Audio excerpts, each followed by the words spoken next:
Parce qu'en fait, ces conférences, c'est du vent. Donc ça, on le sait, c'est du vent, c'est de la merde. Hein. Mais s'il considère qu'il faut passer à l'action tout de suite, c'est parce qu'il sait que 2 jours après, il n'y a plus rien, justement. Il ne reste rien de toutes ces conférences. Les gens qui regardent, ils passent un bon moment, les gens qui viennent voir ces conférences, hein, c'est sûr, ils viennent passer un bon moment. Mais en fait, il ne reste rien après. Il ne reste rien. Donc c'est pour ça qu'il dit aux gens, il faut faire vite.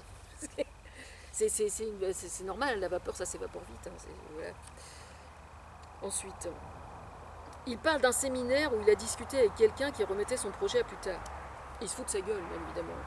Il dit, mais il reçoit en consultation des gens qui disent j'ai perdu mes rêves. Mais le mec qui dit je vais faire quelque chose de grand et puis plus tard.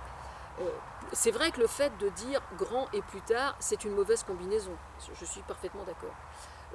Mais le fait de retarder la réalisation d'un projet, c'est juste la preuve que ces personnes ont juste autre chose que de la moutarde dans le cerveau et qu'ils ne sont pas comme David Laroche, tout simplement.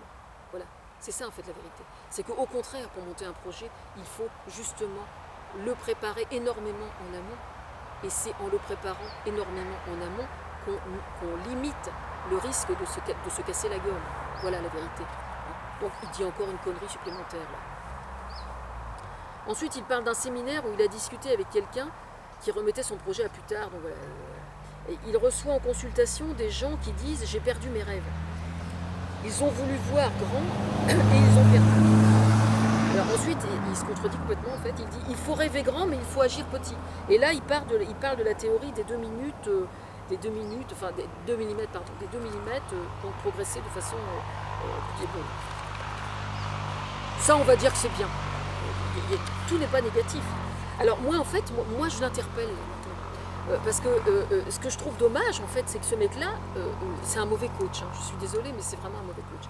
Alors moi, maintenant, je vais faire la chose suivante. Je ne vais plus m'en prendre à lui parce que j'ai plus important à faire que de m'occuper de son cas. Déjà qu'il vient se rincer l'œil sur mes sites, mes blogs, etc. Et qu'il se nourrit de ce que je dis moi, alors c'est bien suffisant.